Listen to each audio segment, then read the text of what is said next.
오늘 말씀 하나님께 화를 낸 사람이라는 제목으로 우리 함께 살펴보고자 합니다. 여러분, 요나는 주일학교 어린이들도 너무 잘 아는 선지자입니다. 어렸을 때 저는 주일학교에서 고래 뱃속에 들어간 요나, 이런 제목 비슷한 이야기로 참 많이 들었던 기억이 납니다. 아마 제가 생각하기에는 피노키오가 고래 뱃속에 들어간 이야기도 틀림없이 요나서를 참고로 해서 써진 것 같습니다. 요나서 내용은 다 아는 내용이라서 새삼스럽게 여러분들에게 다시 말씀드릴 필요가 없어 보입니다. 그러나 요나서는요, 전체적인 내용뿐만 아니라 요나와 하나님과의 관계, 그리고 요나가 하나님을 대하는 반응이 성경 전체에서 거의 나오지 않는 모습이에요. 그래서 깊이 살펴볼 필요가 있습니다. 그 모습 속에는 우리가 하나님께 품고 있지만 말하지 않는 마음이 드러나 있기도 하기 때문입니다. 먼저 오늘 본 말씀 2절을 보면 요나가 하나님께 이렇게 말씀드립니다. 주님, 내가 고국에 있을 때 이렇게 될 것이라고 이미 말씀드리지 않았습니까? 내가 서둘러 스페인으로 달아났던 것도 바로 이것 때문입니다. 하나님은 은혜로우시며 자비로우시며 좀처럼 노하지 않으시며 사랑이 한없는 분이셔서 내리시려던 재앙마저 거두실 것임을 내가 알고 있었기 때문입니다. 주님, 이제는 제발 내 목숨을 나에게서 거두어 주십시오. 이렇게 사느니 차라리 죽는 것이 낫겠습니다. 요나가 하나님께 완전히 성질을 내고 있는 모습이지요. 차라리 죽여달라고 소리를 지르고 있는 모습입니다. 여러분, 혹시 하나님께 자기 죽음을 놓고 화를 냈던 사람 한 사람 더 기억나는 사람 있습니까? 엘리야입니다. 엘리야. 물론 엘리야가 요나보다 뒷세대 선지자입니다. 열왕기상 18장 4절을 보면 엘리야가 광야로 가서 이렇게 말씀드린 적이 있었습니다. 하나님, 이제는 더 바랄 것이 없습니다. 나의 목숨을 거두어 가십시오. 이렇게 하고 로뎀나무 그늘 아래로 들어가지고 쭉 뻗고 누웠던 적이 있었습니다. 왜 그렇게 말했죠? 엘리야는 갈멜산에서 하늘에서 불이 내려와 재물을 태우는 기적이 일어나게 했었습니다. 그리고 3년 반이나 비가 내리지 않던 이스라엘에 비가 내리게 했습니다. 그 현장에 누가 있었냐면 아합 왕이 함께 있었습니다. 여러분, 이 정도면 아합 왕이 하나님을 눈으로 봤다고 해도 과언이 아닐 것입니다. 근데 그 다음 날 아합의 부인 이세벨이 엘리야를 반드시 죽여버리겠다고 공포합니다. 엄청난 일을 일으켰던 엘리야는 초라하게 광야로 하루길쯤 도망을 갔다라고 기록되어 있습니다. 그리고 그곳에서 차라리 하나님께서 자기를 죽여달라 이렇게 요청을 드리고 있는 겁니다. 정말 죽고 싶어서였을까요? 아니죠. 이 모든 상황이 너무 마음에 들지 않는다는 뜻이었습니다. 엘리야는 이스라엘을 타락에 빠뜨렸던 바알의 선지자와 아세라 선지자를 잡아 죽였습니다. 바알 선지자 450명이었고 아세라 선지자가 400명이었습니다. 그러니까 어쩌면 이스라엘에서 바알과 아세라 선지자를 씨를 말렸다라고 말할 만큼 엄청난 일이 벌어진 것입니다. 여러분, 그 사건을 온 이스라엘 사람들이 보았고요. 아합 왕도 보았습니다. 그러면 엘리야가 기대하기에는 이제 이스라엘의 여호와를 섬기는 신앙이 회복되어야 마땅하지 않습니까? 근데 마치 아무 일도 없었다는 것처럼 어제 말고 그저께 아합이 자기를 죽이려고 찾았던 그때와 똑같은 상황이 다시 반복된 것입니다. 엘리야는 엄청 실망했습니다. 엘리야의 기대는 완전히 무너졌습니다. 깊은 절망에 빠진 것이죠. 문제는 그 절망이 하나님께 대한 것이었다는 사실입니다. 엘리야는 하나님께 자기를 죽여달라고 청원합니다. 그러나 엘리야는 하나님께서 그 기도를 들으시고 자기를 죽이실 것이라고 생각하지 못했을 거예요. 자기의 불만을 토로한 것이었겠죠. 하지만 하나님은 열왕기상 19장 16절에서 엘리야에게 이렇게 말씀하시는 걸 볼 수 있습니다. 엘리야에게 명령하시는 거거든요. 너는 또 님시의 아들 예후에게 기름을 부어 이스라엘의 왕이 되게 하고, 또 아벨 무홀라 사밧의 아들 엘리사에게 기름을 부어 너를 대신하여 선지자가 되게 하라. 여러분, 어쩌면 제가 상상해 보기에 엘리야는 자기를 대신할 선지자를 세우라는 말에 아마 깜짝 놀랐을 것 같습니다. 여러분, 이 자리에 제가 목사로 있는데 하나님께서 저를 대신할 목사를 데려와라 라고 한다면 하나님이 저를 어떻게 하시는 거예요? 해고하시는 거예요. 해고하시는 거예요. 그럼 너를 대신할 엘리사를 세워라. 그 얘기는 지금 하나님께서 엘리야를 선지자 직분을 내려놓게 하시는 겁니다. 지금. 사랑하는 여러분, 어쩌면 요나는 지금 엘리야와 비슷한 상황에 놓여 있다고 볼 수 있을 것입니다. 하나님이 처음에 니느웨로 가서 그들의 죄가 하나님께 상달되었다고 외치라고 사명을 주셨을 때 요나는 그냥 도망갑니다. 니느웨는 당시 강대국이었던 아시리아의 수도입니다. 북이스라엘의 북동쪽에 있습니다. 요나는 하나님의 그 말씀을 듣자마자 곧바로 지중해 항구 욥바에서 완전히 서쪽 끝 스페인으로 가는 배를 탑니다. 당시 다시스는, 여러분 제가 말씀드린 적이 있잖아요. 지브롤터 해협, 즉 스페인의 지중해와 대서양이 만나는 거기를 다시스라고 사람들이 여겼습니다. 세상 끝이라고 알려진 곳이죠. 그러면 요나는 어디로 도망간 거냐면은 세상 끝으로 도망가려고 마음먹고 배를 탄 겁니다. 여러분, 근데 요나가 이 부분에 대해서 이러쿵저러쿵 전혀 말이 없습니다. 무슨 생각일까요? 요나가 이렇게 황급히 행동한 것은요, 뭔가를 알고 있기 때문이거든요. 뭔가를 알고 있어요. 요나는 하나님의 의도를 알고 있습니다. 하나님이 누군가에게 죄를 지적하시면서 회개를 촉구하실 때에는 죽이시려는 게 아니에요. 그를 살리시려는 거예요. 살리시려니까 회개하라고 하는 거죠. 근데 그 대상이 누구냐면 이스라엘의 적국인 아시리아입니다. 여러분, 북이스라엘의 선지자가 요나거든요. 북이스라엘과 거의 국경을 대고 있는 나라가 아시리아인 겁니다. 즉 하나님은 지금 아시리아에게 하나님이 멸망시킬 만큼 너희들의 죄가 마지노선에 도달했다라는 사실을 알리라고 말씀하신 겁니다. 여러분, 회개하면 어떻게 되겠습니까? 아시리아는 멸망당하지 않을 것입니다. 요나는 하나님께서 무슨 일을 시켰을 때에는 여러분도 아마 경험하셨을 겁니다. 그 일을 순종할 때에 그 순종이 열쇠가 되어서 하나님이 작정하신 그 다음 스텝의 계획이 착착 이루어지게 되어 있다는 걸 요나는 알고 있을 거예요. 여러분, 우리도 그 부분에 있어서 영적 감각이 있으셨으면 좋겠어요.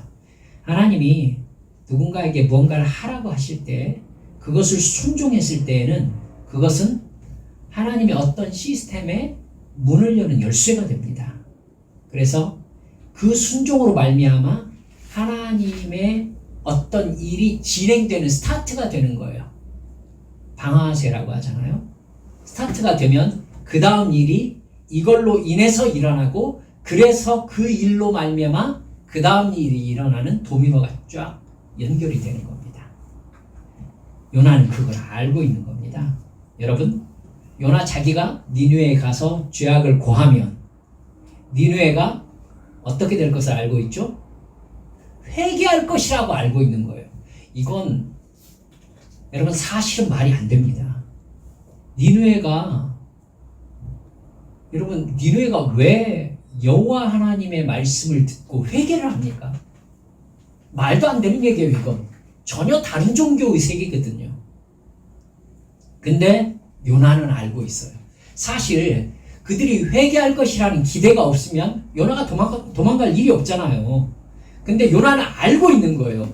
가서 자기가 여호와의 이름으로 선포를 했을 때 니느웨라는 이방 나라가 회개할 것이라는 걸 알고 있는 거예요. 여러분 하나님의 스타일이 그래요.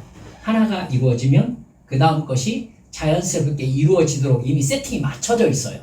그리고 우리에게 이걸 하라고 하는 거예요.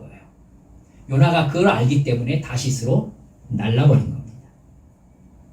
그러니까 아시리아가 멸망당하지 않게 하시려는 하나님의 프로그램이 준비되어 있다는 걸 요나가 안 겁니다. 그럼 결국 요나는 니느웨의 멸망 키를 들고 있는 사람이 되는 것이죠. 요나는 선지자입니다. 요나와 동시대에 활동했던 선지자가 두 사람이 있습니다. 여러분 성경 읽으셨으면 아실 거예요. 아모스와 호세아입니다. 특별히 이 호세아에 대해서는 여러분들이 성경에서 가장 강력한 경고를 이스라엘에게 쏟아냈던 선지자라는 걸 여러분 기억하고 계실 거예요. 이스라엘의 불신앙과 우상 숭배를 신랑을 배신한 신부의 음행으로 표현하면서 이스라엘을 하나님께서 결국 멸망시키고 말 것이라고 아주 강력하게 경고한 선지자가 호세아입니다. 호세아서를 보면 이스라엘을 향한 하나님의 사랑과 그럼에도 불구하고 멸망의 죄악을 쌓아가는 이스라엘을 향한 하나님의 분노가 아주 구절구절마다 쌓여 있어요. 그리고 이스라엘은 끝까지 회개하지 않을 것이다. 적군이 이스라엘에 침입해서 어린 아이, 젊은이와 여자를 막론하고 다 학살할 것이다. 이렇게 예언되어 있습니다. 그러나 여러분 이렇게 호세아의 예언을 통해 나타난 하나님의 마음과 북이스라엘의 현재 상황은요 너무나 따로 노는 상황이었어요. 당시 이스라엘을 다스렸던 왕이 여로보암 2세입니다. 여러분 여로보암 2세는 북이스라엘의 광개토 대왕입니다. 여로보암 때 북이스라엘은 가장 강력한 세력을 이루어서 영토가 가장 넓었습니다. 장사도 아주 잘해서 나라에 돈이 아주 많았어요. 누가 봐도 지금 축복을 받고 있는 상황이라고 생각할 만한 그런 상황이 있었던 겁니다. 우상 숭배와 국가 권력, 돈에 의한 폭력이 저질러지고 있었지만 그럼에도 불구하고 돈을 너무 잘 벌고 있으니까 여러분 이 상황에서 하나님의 멸망 경고가 실감이 났겠어요? 여러분 같은 시대의 선지자가 바로 요나인 겁니다. 아모스도 있고요. 요나는 선지자이기 때문에 결국 호세아를 통해 예언하신 하나님의 예언이 이루어질 것이라는 걸 알고 있습니다. 아마도 여러분도 짐작하시겠지만 요나는 동시대 선지자 호세아와 아모스를 알고 있었을 것입니다.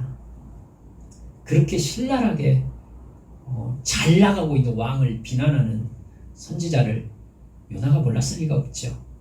즉 요나 역시 호세아 선지자를 통해서 경고한 멸망의 내용을 알고 있었을 것이라는 말입니다. 그렇다면 하나님께서 이스라엘을 멸망시킬 도구가 아시리아라는 사실을 요나는 알고 있는 겁니다. 하나님께서 느닷없이 아시리아의 회개를 촉구할 이유가 무엇입니까? 하나님이 아시리아의 죄를 용서하시려고 마음먹으실 이유가 뭐냐는 거예요. 여러분 세계사를 보시면 아시겠지만은 아시리아는 아주 공격적인 정복 정책을 펼쳤고요. 여러분 몽고가 세계에서 가장 넓은 제국을 형성했었던 나라였습니다. 그런데도 몽고가 징기스칸이 죽은 다음에 급격히 위축되었던 까닭이 무엇입니까? 여러분 몽고는 그만한 제국을 이루면서 약탈에만 힘썼기 때문입니다. 즉 문화적 통일성을 이루어가지 못했어요. 그래가지고 힘을 잃었을 때에 곧바로 나라가 위축되고 말았던 겁니다. 그래서 정말 짧게 나타났다가 강력하게 통치했다가 정말 짧게 사라져간 나라가 바로 몽고입니다. 여러분, 그만한 힘을 가지지는 못했지만 지금까지도 영향을 끼치고 있는 나라가 있습니다. 헬라 제국이에요. 그리스 제국. 그리스는 그렇게 강력하지 않았지만 지금까지도 그 영향력을 끼치고 있는 까닭이 알렉산더가 문화적 통일성을 이루려고 국가 체계를 바꿔갔기 때문입니다. 여러분, 이걸 여러분이 생각하시면은요, 아시리아와 바벨론을 생각하시면 아실 수 있을 것입니다. 아시리아가 몽고 같은 스타일이었어요. 그래서 어떤 나라를 정복해 들어가면은요, 모두 다 죽이고 약탈했어요. 그러니까 아주 사나운 전쟁을 하는 나라였어요. 아시리아가. 죄를 쌓고 있었던 것입니다. 그러니까 하나님께서 너희들의 잔인함과 우상숭배를 회개하라 라고 외치게 하신 거거든요. 하나님이 왜 그러셔야 했냐는 거죠. 요나가 생각할 때에는 아시리아의 하나님이 아니잖아요. 물론 요나서 맨 마지막 절을 보면은 하나님이 니느웨를 어찌 아끼시지 않겠느냐라는 말로 끝납니다. 니느웨를 불쌍히 여기신 하나님의 사랑이죠. 하지만 여러분, 우리가 좀 얍삽한 눈길로 이 상황을 바라보면 그 배경에는 아시리아가 하나님의 심판을 받아가지고 그때 멸망해버리면 하나님께서 아시리아를 통해서 이스라엘을 심판하실 심판 계획에 차질이 생기는 상황이기도 한 겁니다. 이런 상황을 누가 알고 있어요? 요나가 알고 있는 겁니다. 요나는 이스라엘의 하나님이 왜 이렇게까지 하시면서 니느웨를 살리려고 하시는지 이해할 수가 없습니다. 요나는 받아들일 수가 없는 거죠. 자기가 키를 쥐고 있다면, 여러분 이것도 사실 이해를 못하겠죠. 여러분들이 이해가 갈지 모르겠습니다. 저는 불만이 많습니다. 요나서를 읽으면. 요나밖에 없었나요? 하나님이? 사람이? 다른 사람도 있잖아요. 요나가 도망갔을 때 굳이 지중해를 뒤집으면서 쫓아가실 이유가 뭐가 있냐는 거죠. 하지만 하나님께서 그렇게 하셨습니다. 요나가 생각하기에 니느웨는 하나님의 심판을 받아 멸망해야 했습니다. 그래야 북이스라엘이 안전할 수 있었죠. 급히 지중해 반대쪽으로 도망간 겁니다. 그러니까 완전 북동쪽인데 서쪽이니까 완전히 반대로 도망간 것이죠. 그러나 하나님은 이스라엘만의 하나님이 아니셨습니다. 요나가 결국 물고기 뱃속으로 들어가죠. 요나는 그곳에서 회개합니다. 요나서 2장 말씀에 여러분, 요나가 내가 서원을 갚겠습니다 라고 얘기를 합니다. 하나님이 물고기에게 요나를 니느웨 방향에 뱉어내게 하십니다. 하나님의 사명이 다시 주어졌고 요나가 니느웨에 갑니다. 니느웨는 사흘 동안 다녀야 될 큰 성이었다라고 말씀하고 있습니다. 근데 요나 하루만 다니면서 40일이 지나면 니느웨가 무너질 것이다 라고 얘기합니다. 다른 때 같았으면 니느웨 사람들 들은 척도 하지 않았을 것입니다. 어쩌면 요나를 죽이려고 했을 거예요. 그러나 니느웨는 하나님이 예정하셨던 대로 요나의 선포만 울려 퍼지면 회개할 준비가 되어 있었습니다. 그들은 요나의 말을 듣고 임금에서부터 짐승에 이르기까지 모두 굵은 배를 입고 회개하며 하나님께 부르짖었다 성경에 기록되어 있습니다. 자기들이 해왔던 모든 악한 행동을 중지한 것입니다. 요나 3장 10절은요 이렇게 말씀하고 있습니다. 하나님이 그들이 행한 것 곧 그 악한 길에서 돌이켜 떠난 것을 보시고 하나님이 뜻을 돌이키사 그들에게 내리리라고 말씀하신 재앙을 내리지 아니하시니라. 사실은 이러시려고 지금 요나에게 일을 시키신 거였죠. 4장 1절은 요나가 매우 싫어하고 성냈다 이렇게 나옵니다. 그러면서 하나님께 항의합니다. 하나님, 내가 고국에 있을 때 이렇게 될 것이라고 이미 말씀드리지 않았습니까? 그러니까 요나는 알고 있었다는 거예요. 하나님, 니느웨를 지금 멸망할 것이다 라고 저한테 외치라고 하지만은 멸망 안 시키려고 하시는 거잖아요. 이렇게 따졌다는 겁니다. 내가 서둘러 스페인어로 달아났던 것도 바로 이것 때문입니다. 하나님은 은혜로우시며 자비로우시며 좀처럼 노하지 않으시며 사랑이 한없는 분이셔서 내리시려던 재앙마저 거두실 것임을 내가 알고 있었기 때문입니다. 그렇기 때문에 자기가 도망갔다는 거죠. 이제는 내 목숨을 거둬주십시오. 이렇게 사느니 차라리 죽는 것이 낫겠습니다. 여러분이 이런 기도 안 해보셨습니까? 저는 해봤습니다. 이게 요나의 진짜 마음이죠. 하나님이 아시리아에게 이러시는 것을 이해할 수가 없습니다. 하나님은 이러시면 안 되죠. 하나님이 사랑하시는 것은 이스라엘 아닙니까? 왜 아시리아를 사랑하는 거죠? 결국 중요한 부분인데요. 하나님이 틀렸다라고 생각한 겁니다. 요나는.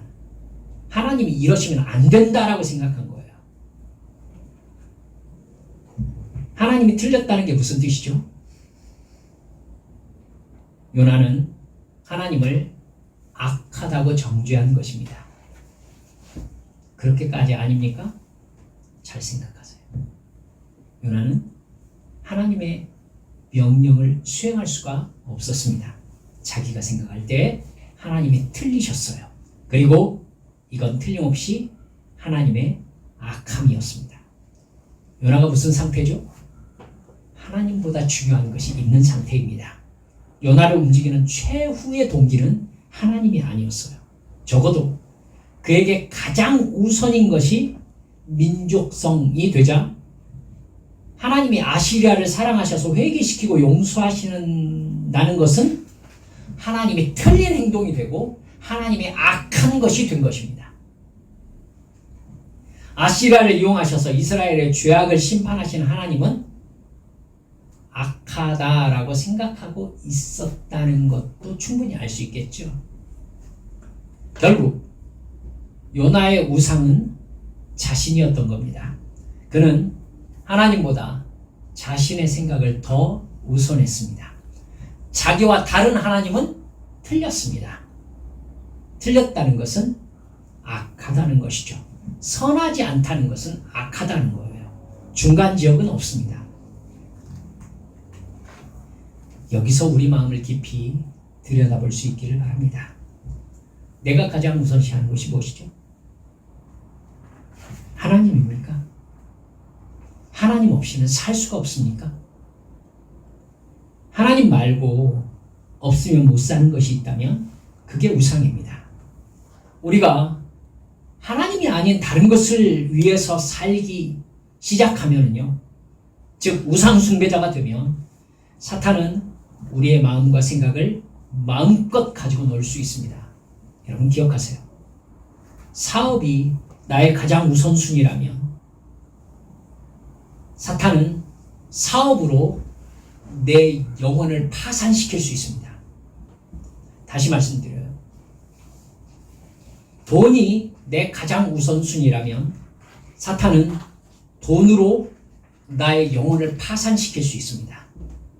어느 때에는 그 돈을 완전히 나의 삶에서 제거시켜버릴 수 있어요.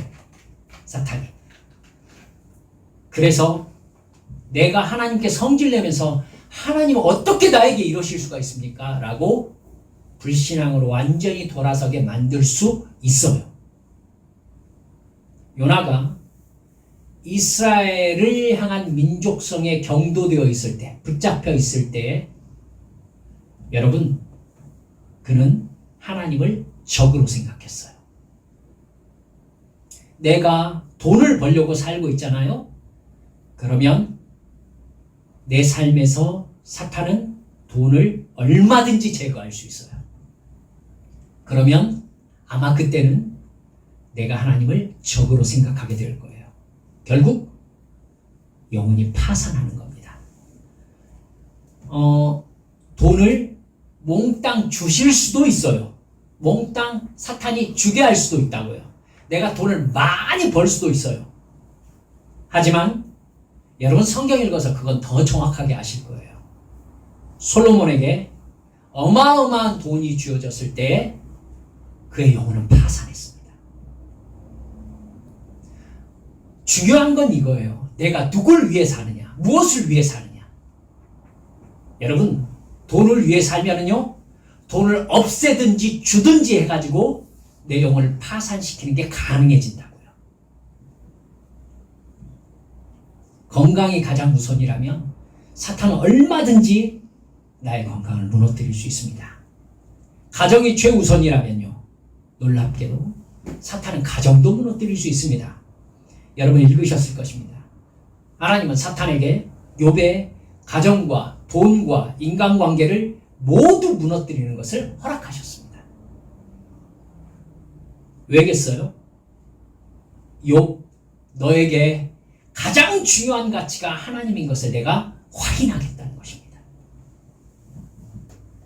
여러분, 그것들이 나에게 우상인 이상 하나님은 나를 구원하시기 위해서 하나님만이 유일한 신이시라는 것을 나에게 증명하셔야 합니다. 내가 그것 없이는 살 수 없을 때에 하나님은 바로 그것을 제거하셔야 나를 구원하실 수 있는 거죠. 이게 여러분 함정입니다. 내가 돈을 위해 살 때 하나님은 반드시 그 돈을 제거하실 것입니다. 왜요? 그걸 위해 살면 안 되니까요. 그래야 나를 구원하실 수 있으니까요.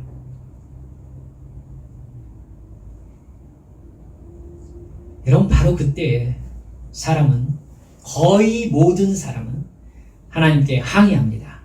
하나님께 나에게 어떻게 이러실 수 있느냐라고 소리 지르기 시작합니다. 즉 하나님을 악하다고 말하기 시작하는 것이죠. 하나님을 적으로 인식하는 것입니다. 요나는 지금 하나님께 화를 내면서 어떻게 이러실 수 있느냐고 따지고 있습니다. 내 생각대로 되지 않으면 하나님도 밉습니까? 하나님이 나쁩니까? 악합니까? 하나님 나에게 왜 이러시느냐고 말하고 싶습니까? 이게 우상숭배자의 마음이라는 걸 잊지 않으셨으면 좋겠습니다. 내가 가장 소중하다고 생각하는 것을 위해서 하나님이 일해 주시고 도와주셔야 나를 사랑하는 거라고 생각하는 겁니다. 내가 계획한 대로 되지 않았을 때 하나님께서 뭐 하시는지 모르겠다고 생각한다면 나는 하나님을 섬기는 사람이 아니라 하나님을 도구로, 하인으로 부려먹고 싶은 사람인 겁니다. 여러분, 구원은 나의 삶에서 하나님만이 궁극적인 나의 사랑의 대상이 되시는 사건이 구원입니다. 따라서 지금까지 나를 위한 나의 계획과 나의 욕망과 나의 이익을 위해서 살았다면 이제부터는 하나님을 위해서, 하나님을 사랑하기 때문에 살아가는 인생으로 바뀐 사건이 바로 구원 사건인 겁니다.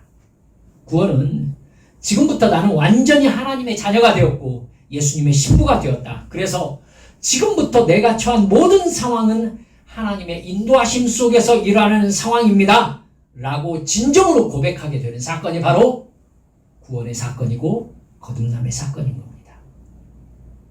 그 상황에서 나는 하나님의 뜻이 무엇인지 성령의 감동하심을 통해서 깨닫고 그 뜻대로 순종하는 사람이 된 것이 바로 거듭난 사건인 것이죠. 여러분, 그 일이 욥처럼 고통스러울 수 있습니다. 바울처럼 이해할 수 없는 고난의 여정이 될 수도 있습니다. 하나님이 나에게는 공평하지 않으시다라고 생각되는 상황 속에 있을 수도 있습니다. 그러나 우리 한빛 성도들 이미 알고 계실 것입니다. 바울 사도가 고백한 것처럼 이 모든 것을 합하여 하나님께서 선으로 거두어 주실 것을 우리는 믿고 있지 않습니까? 그리고 사탄이 지배하는 이 세상에서 예수님의 제자로 하나님의 자녀로 사는 나는 당연히 고난과 고통이 있을 것이라는 사실 또한 우리는 배워서 알고 있습니다. 그리고 겪어서도 알고 있지요.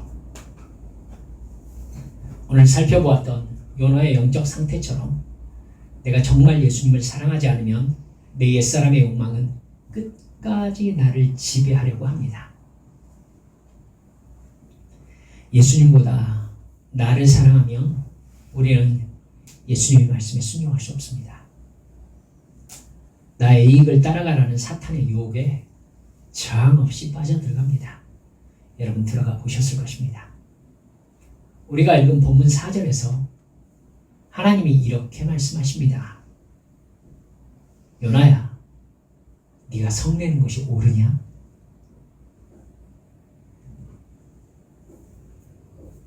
여러분, 성경에서 유일하게 질문으로 끝나고 있는 성경 말씀이 바로 요나서입니다. 하나님이 내 뜻대로 해주지 않는 것에 대해서 화를 내고 삐지고 하나님이 나를 사랑하시지 않는 것 같다고 엘리야나 요나처럼 좀 심하게 차라리 날 죽여달라고 할 때 하나님은 이렇게 말씀하십니다. 사랑하는 요목사야, 네가 그렇게 화를 내는 것이 옳으냐? 이게 우리를 정신 차리게 하는 질문입니다. 네가 바라는 것이 너의 이익이냐? 하나님의 뜻이 이루어지는 옳음이냐? 이렇게 물으시고 계시는 거죠. 십자가 앞에서 내가 섬기는 것이 하나님이신지 내 욕망인지 올바로 분별하고 하나님의 옳음을 선택하고 순종하라는 것입니다. 거듭남은 내 행동의 기준이 내 욕망에서 하나님과의 관계로 옮겨지는 사건입니다. 모든 상황을 하나님의 눈으로 바라보는 전환이지요. 그 사람은 이익보다 옳음을 따르게 되어 있습니다. 기도합시다. 사랑하는 여러분들, 놀랍게도 나의 이익에 붙잡혀 있으면 우리는 수시로 하나님께 하나님이 틀렸다, 하나님이 부당하다 라고 말하게 되어 있습니다. 그렇게 믿음 좋다는 욥도 하나님께 따지잖아요. 이 시간 주님 앞에 기도하면서 주님, 저를 용서해 주십시오.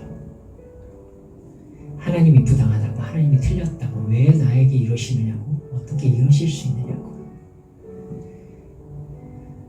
너무나 근시안적인 판단 아니겠습니까? 그 다음에 하나님께서 무엇을 작정하고 계신지 우리는 알지 못합니다. 주여, 사도 바울처럼 풍부에 처할 줄도 알고 궁핍에 처할 줄도 알아서 이 모든 일에 내가 일체의 비결을 배웠다고 할 만큼 훈련된 믿음을 가지고서 주님 섬기게 해주시라고 지금 주님 앞에 이렇게 통성으로 기도하시겠습니다.